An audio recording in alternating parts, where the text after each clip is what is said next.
잠깐 짚고 넘어가야 되는 것은 지구 온난화로 인해서 생긴 기후변화가 어떤 양태로 벌어지고 있는가, 그 현상들을 한번 하나하나 우리가 짚고 넘어갈 필요가 있습니다. 이미 알고 계신 것들도 있고 아니면 새롭게 아는 것들도 있을 텐데, 여러분들이 이미 알고 있는 것을 조금 정리한다라는 의미로 한번 먼저 짚고 넘어가도록 하겠습니다.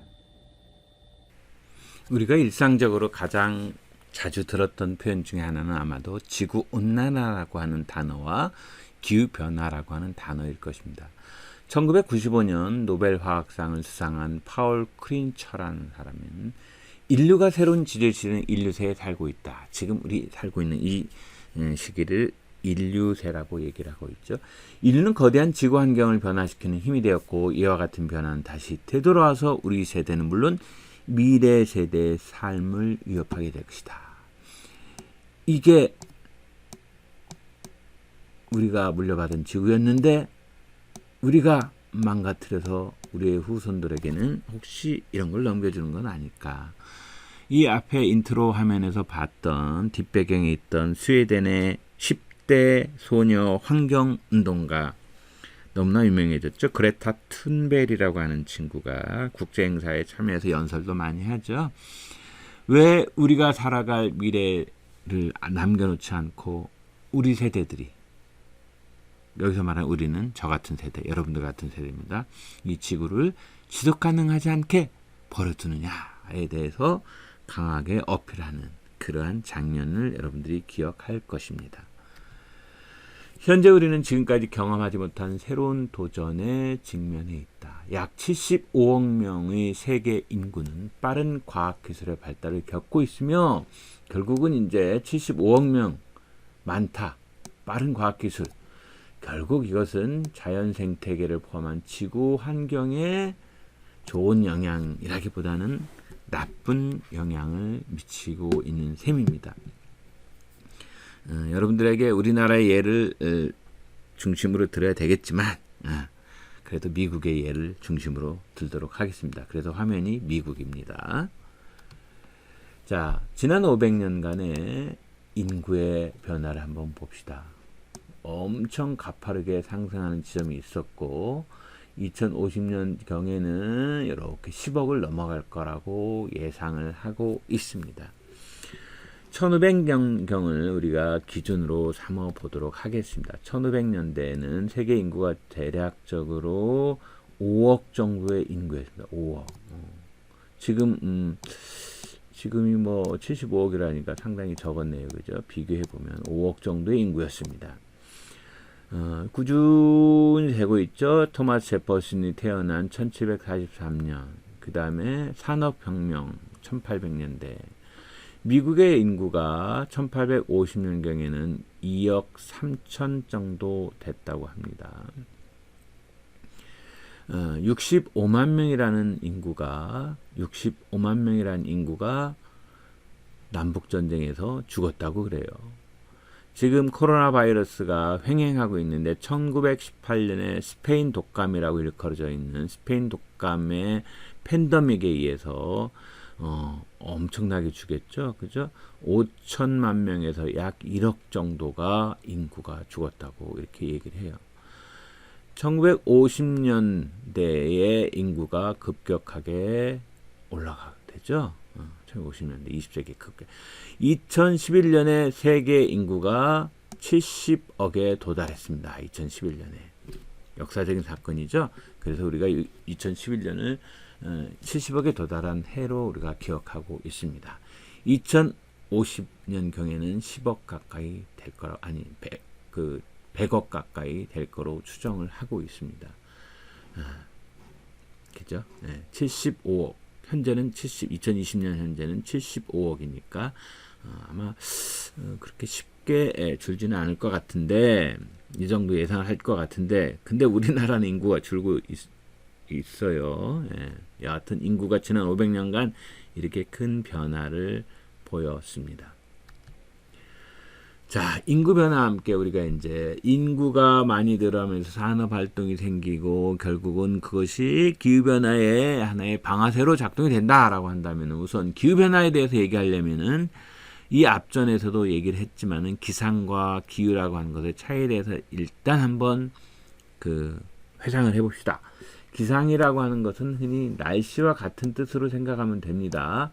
어떤 지역에 매일 나타나는 기온, 강수, 바람과 같은 대기의 상태를 우리가 기상이라고 하고요. 이렇게 매일 나타난 것이 어느 정도 장기간에 걸쳐 누적돼서 평균적이고 종합적인 대기의 상태, 보통 30년간의 평균을 우리가 기후라고 합니다. 한 세대 30년, 보통 결혼해서 다음 세대를 낳는 게 한 30년 잡으면 30년 정도의 변화가 없다가 기후변화 그러면은 30년간의 평균이 바뀐다. 그러니까 많은 것이 바뀌어지겠죠. 그렇죠? 그래서 우리가 신경을 쓰지 않을 수가 없는 겁니다. 자, 기후변화라고 하는 것은 바로 현재의 기후체계가 보통 30년 이상의 평균적인 걸 우리가 기후라고 한다면은 현재의 기후체계가 자연적이고 인위적인 현상으로 기후가 변화하는 그런 현상을 인위적인 영향으로 자연적이고 인위적인 영향으로 기후가 변화하는 현상을 바로 뭐라고 한다? 기후변화라고 하는 것입니다.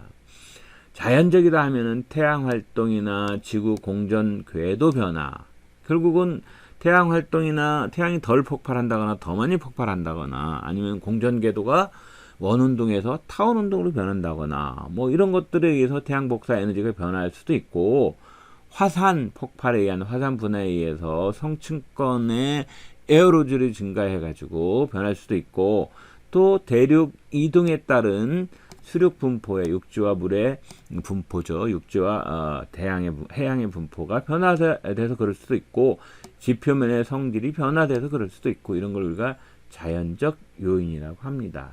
자, 자연적 요인 어느 정도 어쩔 수 없지만 여기에 점점 가속화해서 하는 게 바로 인위적인 요인이죠.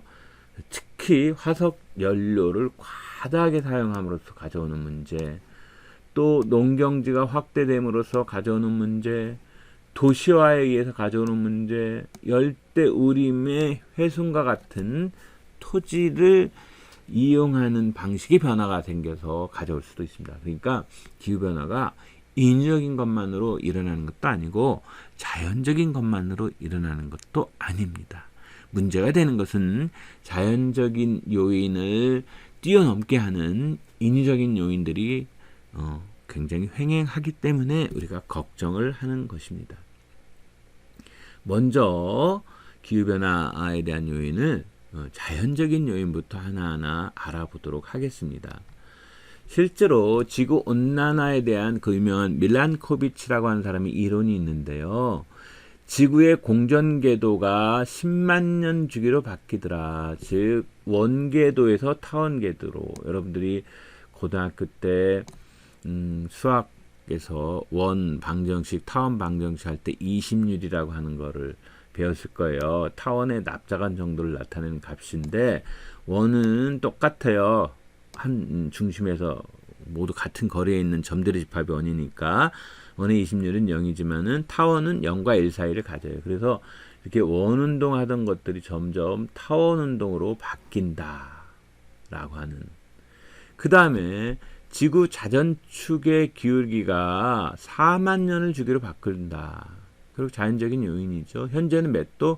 23.5도인데 24.5도에서 작게는 21.5도. 이렇게 자전축의 기울기가 항상 23.5도가 아니에요. 또 세차운동이라고 해요. 여러분들 팽이 돌리면은 팽이의 축이 막 좌우로 흔들리잖아요. 그런 걸 세차운동이라고 하거든요. 즉 지구 자전축이 일정한 주기로 회전하는 현상을 세차운동이라고 하는데, 그래서 2만 년을 주기로 지금은 이제 이렇게 돼 있죠. 이것이 이쪽으로도 갈 수도 있다라는 거예요. 결국은 이렇게 되면은 어때요? 태양 복사 에너지를 받는 면이 바뀌게 되는 거죠. 즉 어떤 지역에서의 기후 변화는 일어나게 돼 있는 거죠. 또 지구 온난화를 일으키는 검은 오염 덩어리, 이거는 자연적인 요인이라기보다는 인적인 요인이죠. 블랙 카본, 이 빙하에 그냥 이렇게 블랙 카본이 있어요. 쌓여, 오염 물질로, 검은 오염 덩어리 때문에. 그럼 결국은 붉은색이란다. 블랙색, 검은색이기 때문에 실제로 태양에서 오는 빙하에서 이렇게 빛을 반사를 시켜야 되는데 블랙 카본에 의해서 흡수를 해버려요. 그러니까 지구가 점점 따뜻해지죠. 지구 온난화를 이런 오염 덩어리에 의해서 이렇게 지구 온난화가 야기될 수도 있다라고 하는 걸 알 수가 있습니다. 지질시대 기후변화를 한번 이렇게 보면 여러분들이 약 100만 년 전으로 해가지고 지구 평균 기온이 이렇게 변화를 가져왔어요. 선 캄브리아 시대, 고생대, 추워졌다가 다시 이렇게 했다가 지금 요 정도, 요새 현재를 여기 뜻하는 겁니다. 이런 어떤 주기성을 우리가 볼 수가 있습니다. 이 지질시대에 따른 기후변화를 좀 더 우리 근세로 가져와서 생각을 해보면, 남극 대륙 보스톡 기지에서 채취했어요. 3,600m 이상의 얼음 시료를 이렇게 우리 지하철 공사라든가 이런 거 하면은 막 윙 해가지고 쭉 수직으로 파고 들어가가지고 그대로 지층을 떠올리듯이 빙하층을 떠올려서 봤더니 42만 년 동안 6도씨 정도의 폭으로 지구가 더웠다 추웠다 하는 진동을 4번이나 반복한 모습을 보여줬고, 현재 마지막 빙하기는 1만 2천 년 전에 끝났고 현재는 간빙기로 추측된다. 앞에서 본 그림하고 같은 거예요. 앞에서 본 그림하고 이 그림하고 같은 한 번, 두 번, 세 번, 네 번, 그죠? 이거를 실증적인 데이터를 가지고 이렇게 본 거예요. 신생대 제4기 홀로세의 기후를 우리가 주목을 해보는데, 자, 이것도 여기 보면은 영거 드라이아스기 약 12,800년에서 11,600년 전을 얘기하는데 고대 문명이 번성했을 때입니다. 기후 최적기, 이 사이에 한냉기가 좀 있었고 중세 온난기, 그 다음에 소빙하기, 이렇게 얘기를 하는데요. 기후 최적기는 지금보다 한 1, 2도 정도 높아질 때를 얘기하는 거고, 중세 온난기, 여러분들 기억이 날 거고, 그래서 1400에서 1860년 소빙하기 때의 모습을 한번 보면 재미있는 게, 1400년경에 북유럽을 중심으로 시작한 추위가 1550년경에 전 세계적으로 확장이 돼요. 그래서 1650년경에 최저 기온을 보인 다음에 이때 1860년을 전후해서 조금 종류가 돼요. 추운 게 조금 종류가 되더라, 이런 거예요. 그죠? 그래서 이런 데 보면 이제 그 나라마다 유럽 지역의 데이터고요. 여기도 지금 이제 온도가 어떻게 올라갔다 내려갔다 해서 지금은 이제 요 근처에 있다라는 거죠. 결국은 신생대 제4기 홀로세의 기후는 소폭의 기후 변화를 비교적 안정적이었고, 두 번의 온난기와 온난기와 1회 소빙하기가 있었어요. 현재 지구 기후는 소빙하기 이후에 간빙기 정도라고 생각하면 됩니다. 그죠? 요 근처를 우리가 그러니까 소빙하기의 신생대 제4기 홀로세 근처고, 여기는 최근을 얘기하는 겁니다. 최근을 얘기하는 겁니다.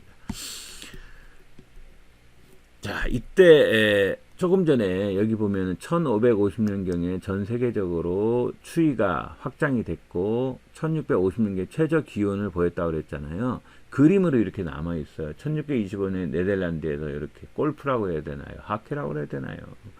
여기 영어 이름은 이제 골프, 여기 얼음판 위에서의 골프 하는 거고, 그 다음에 네덜란드의 그 스케이트 타는 모습, 이게 다 1600년대 그림입니다. 그리고 1677년에 영국에 있는 템즈강 있죠. 템즈강이 꽁꽁 얼은, 지금 이렇게까지 얼지는 않잖아요. 우리 한강도 굉장히 많이 얼지는 않잖아요. 자, 이게 이제 그림으로 남아있는 장면들입니다. 이거 굉장히 유명한 그림이죠. 한스 홀바인이라고 하는 사람이 그린, 이게 작가죠. 1553년에 그린 프랑스의 대사들이라고 하는 그림이에요. 이 그림을 굳이 여러분들이 이제 이게 런던에 있는 내셔널 갤러리 가면 있는데, 여기 해골 같은 게 있는데 옆에서 보면 똑바로 보이는 그림으로 사실은 더 그걸로 유명하긴 하지만, 내셔널 갤러리를 대표하는 그림이라고 할 수가 있는데, 이 그림에서 여러분들이 이제 이게 굉장히 큰 그림이거든요. 가로 세로가 2m가 넘는 큰 그림인데, 여기 두 남자 중에서 대사는 왼쪽에 장드 땡트빌이라고 하는 사람이에요. 그래서 이 사람이 주영 프랑스 대사거든요. 프랑스 대사예요. 그래서 프렌치 앰베서더라는 말을 쓰고 있는 거예요. 프랑스 대사가 그 친구인 사제 조르주 두 셀브라고 이 사제가 이제 런던을 방문을 한 거예요. 그래서 홀바인에게 의뢰해가지고 그렸는데 굉장히 사실적으로 그려놨어요. 여기서 다른 사람은 여러 상징이나 여기 있는 것들이 상징이 뭐고 어떤 걸 나타낸다 그러는데, 저는 모피 얼마나 추웠으면 이렇게 두껍게 입었을까. 이 당시에 기후에 대한 그런 상태를 나타내는 그러한 그 그림이라고 할 수가 있고요. 헨리 8세 때죠. 그 다음에 1545년에 헨리 8세의 6번째이자 마지막 왕비인 캐서린 파라고 하는 사람의 왕비의 그림이에요. 예, 헨리 8세가 영국의 많은 여러 가지 이야기거리를 제공하는 유명한 왕이거든요. 그래서 이 헨리 8세에 대한 이야기는 더 하지는 않고, 이때에 아무튼 6번째 부인이 참 많았죠. 6번째이자 마지막 왕비인 그 헨리 8세의 왕비 캐서린 파가 입은 옷도 보면은 상당히 추웠겠죠. 추웠 장면을 연출하고 있죠. 이 시대가 굉장히 추웠다라고 하는 걸 여러분들한테 말씀드리기 위해서 보여주는 그림입니다. 과거에도 기후변화는 있었습니다. 그런데 오늘날의 기후변화가 문제가 되는 까닭은 뭐냐? 몇 가지 사례를 한번 들여다봄으로써 우리가 알아보도록 하겠습니다. 기후변화 계속 올라가고 있죠? 그래서 이게 뭐냐면은 과거의 자연적인 것보다 기본적으로 지구온난화를 일으키는 가장 큰 원인 중에 하나인 이산화탄소가 산업혁명 이후로 지속적으로 증가하고 있다는데 우리가 주목하지 않을 수가 없는 거죠.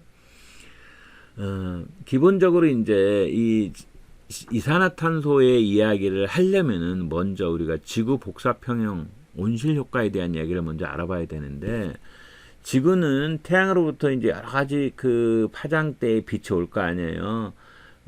아주 짧은 단파에서부터 긴 장파까지 오면은 태양으로부터 막 이렇게 가시광선이 주로 이제 우리 태양 복사에 의해서 막 비추게 되면은 지표면이 47%를 흡수하고, 그 다음에 구름에서 26% 반사되고, 구름이 흡수하고, 지표가 47%를 흡수하고 4%는 반사하고, 이래가지고 이렇게 우주로 또 날아가거든요. 특히 지표 태양에서 오는 파장은 지구가 내뿜는, 다시 따뜻해졌으니까 열을 또 낼 거 아니에요.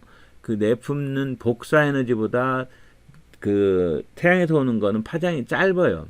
그래서 주로 이제 가시광선 영역이 제일 많아요. 그래서 우리는 흔히 단파 태양 복사 에너지다 이렇게 얘기를 하고, 지구가 따뜻해져 가지고 다시 복사 에너지를 낼 때는 주로 적외선을 내거든요. 가시광선보다는 적외선이 파장이 길기 때문에 우리는 흔히 장파 지구 복사 에너지다 이렇게 이야기를 해요.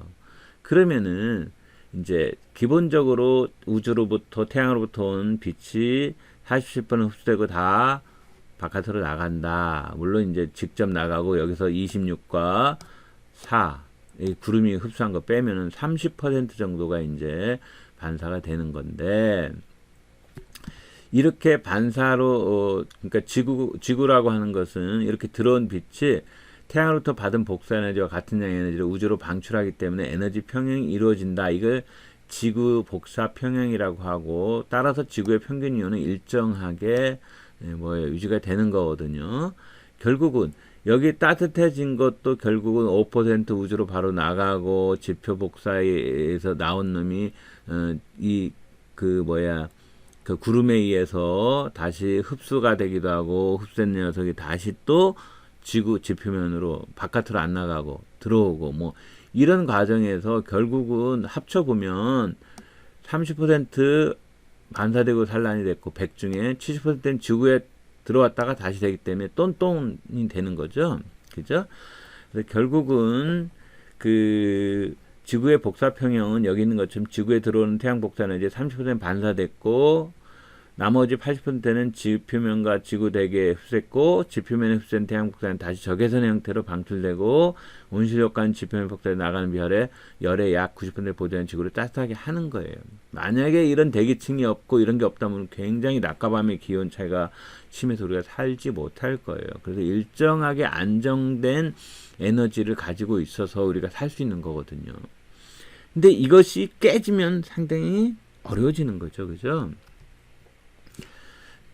아까 조금 전에 얘기한 것처럼 이제 지구가 태양 에너지를 받아가지고 다시 적외선 복사에 의해서 내뿜었을 때에 지구의 복사 평형 과정에서 지구 대기가 지표면에서 방출하는 적외선을 흡수했다가 방출하면서 다시 방출한다는 얘기는 지표로 다시 준다는 얘기겠죠. 그래서 지구 전체 기온을 높이는 현상을 뭐라고 하냐, 마치 우리 비닐하우스에 지붕 이렇게 씌우는 그런 거와 같다 그래서 이거를 그린하우스 이펙트, 그린하우스 우리말로 거의 온실이라고 그러죠. 그래서 이렇게 태양 복사 에너지에 의해서 지표면이 달궈져서 지구의 장파 복사가 나갔을 때 여기를 다시 이렇게 내보내는 역할을 하는 기체를 우리가 온실기체라고 그래요. 그 온실기체는 지구대기의 1% 미만을 차지하는 매우 낮은 비율이지만 지구온난화를 일으키는 원인 기체예요. 주요 온실기체로는 수증기, 이산화탄소, 메테인, 산화, 이질소, 다음 장면에 보면 몇 가지가 더 있어요. 이런 것들이 주요 온실기체입니다. 실제로 이제 지구 대기 중에 이런 온실기체가 갑자기 증가하는 거예요. 그래서 결국은 지구의 평균 기온이 상승하는 현상을 우리가 뭐라고 하느냐? 지구온난화라고 하는 거예요. 그러니까 지구온난화를 얘기하려면은 뭘 빼놓고 얘기할 수가 없어요? 온실기체. 그죠?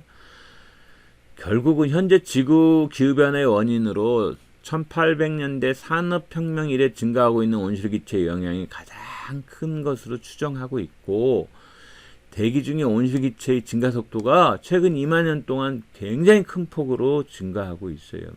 지구 전체의 기온 편차고, 이거 우리나라 쭉쭉 올라가고 있어요. 그죠?